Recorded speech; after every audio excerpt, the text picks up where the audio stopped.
Assalamualaikum to Dr. Rabia. For the presentation, our title is Pareto chart, prepared by Group 4. This is my group, Group 2. The leader is Muhammad Arif Muhammad Isa, it's me. And my team member is Loy Jing Hui, Mak Kim Fong, Mio Muhammad Kamal, Muhammad Musin, Muhammad Adi Fahmi, Muhammad Arif, and Muhammad Fahmi. For the introduction, a Pareto chart is the frequency bar graph. The most frequent activities are placed in order from left to right. Normally, it plots the frequency of categorical data such as defects or error. The horizontal axis represents the type of activities such as issues, problems, or causes. The vertical axis represents the frequencies of those activities. For the bottom right, you can see the bar graph, the Pareto chart. Next is the purpose. The purpose of the Pareto chart is to highlight the most important among a set of factors. Next, Pareto charts are extremely useful for analyzing what problems need attention first because the taller bars on the chart, which represent frequency, clearly illustrate which variables have the greatest cumulative effect on a given system. Lastly, in a quality control, it often represents the most common sources of defects, the highest occurring type of defect, or the most frequent reason for the customer complaints. Bismillah ar-Rahman ar-Rahim. Rule of Pareto chart. Pareto principle, also known as 80-20th rule. It specifies that 80% of the outcome's result comes from 20% of the causes. Basically, the Pareto principle states that the source of a problem can be divided into two categories. The vital view, a small number of resources that contribute to most problems. The useful many, a large number of remaining resources that individually and collectively contribute a small portion of the overall problem. Regardless of the shape chosen, the well-constructed Pareto diagrams and tables include three basic elements. Contributes to the overall impact evaluated based on the magnitude of their contribution. The magnitude of each contribution is stated numerically. Cumulative percentage of total influence level contributes. Now I will present how to use the Pareto chart. The first one is use a Pareto chart earlier in quality management process.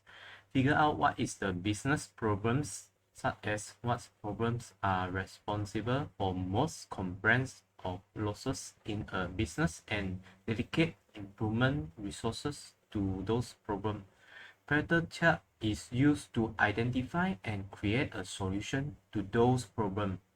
The second one is use a Pareto chart later in quality improvement process. A team is assigned to improve and find a solution to the problem. Pareto chart can help the team to choose important areas to focus on. If there are many accidents that the teams should have focused on, hence a team can choose their direction based on the number. The third one is use Pareto chart to build consensus.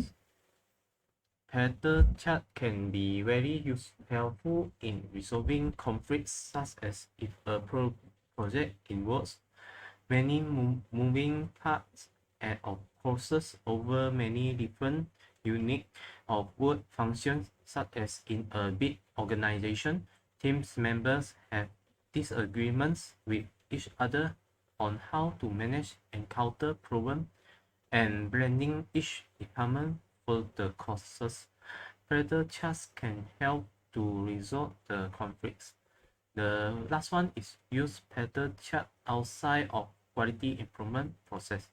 Pareto chart is also a valuable tool for making decisions beyond the words of quality improvement. It helps anyone who wants to visualize the relative importance of various categories. By using Pareto chart, people can use it to prioritize customer needs, opportunity for training or investment. Pareto chart can also be used to even design choices to eat during lunch. Okay, the next one is Pareto analysis. Pareto analysis is a simple decision-making technique that can help to assess and prioritize different problems or tasks by comparing the benefits that solving each one will provide. It is based on the Pareto principle, also known as 80 truths at 20 rule. The idea is that 80% of problems may be the result of as little as 20% of causes.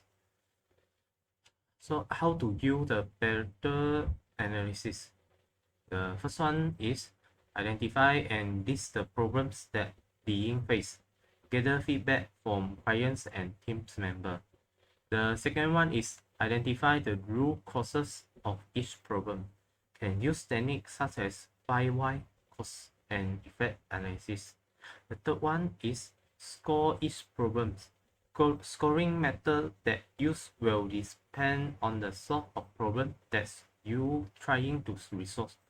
The fourth one is group problem together. Use the root cause analysis that carry out in step 3 to group problems together by common cause. The fifth step is add up scores for each group.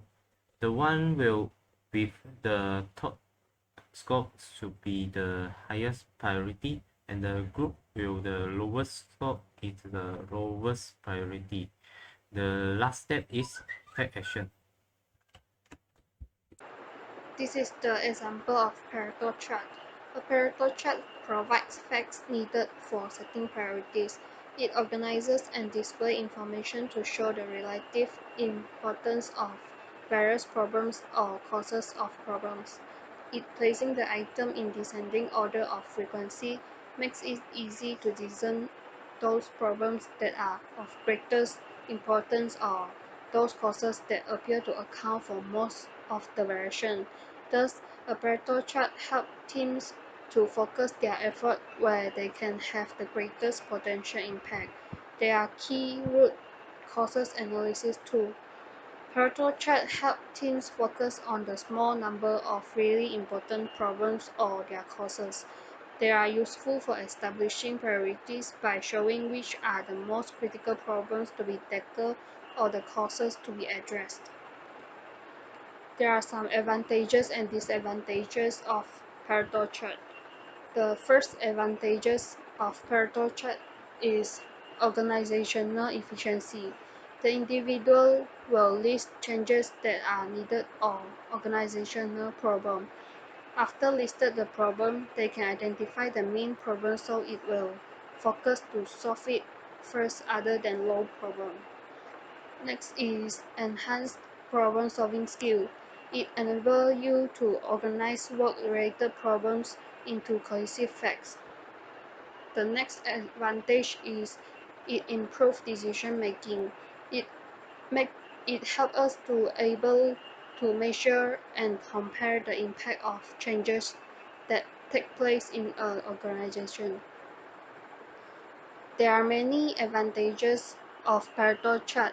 However, there are also some disadvantages of Pareto chart. The first disadvantage is it focuses on the past. Where the problem already happened, it will be not relevant to the in the future scenarios. Next disadvantage is it shows qualitative data. Pareto chart only show the qualitative data such as frequency of an attribute or measurement, so that it can be used to calculate the average of data, variability or changes in the measured attribute over time. The next disadvantages of the Pareto chart is inaccurate scoring. Successful Pareto analysis lies in the accuracy of scoring each issue. If they fail to give an accurate score for each factor, the result will be inaccurate. Okay, for the conclusion is help project managers find the minor causes that affecting the project significantly in workflow process. Then it helps prioritize tasks and activity. Help produce greater efficiency, conserve material, reduce costs or increase safety. And lastly is being variant, simple to draw, use and communicate problem to stakeholder. Next, as we can see, this is the causes for late arrival, number of occasion, percentage. First, family problem. Number of occasion is 8, percentage is 11. Then, work up late, number of occasion 20, percentage is 27. Next, hard to take the bus, number of occasion 4, percentage 6. Then traffic tied up, number of occasion is 32, percentage is 44. Sick, number of occasion 6, percentage 8. Bad weather, number of occasion 3, percentage 4. And the total of number of occasion is 73 and the percentage is 100%. That's all for today. Thank you.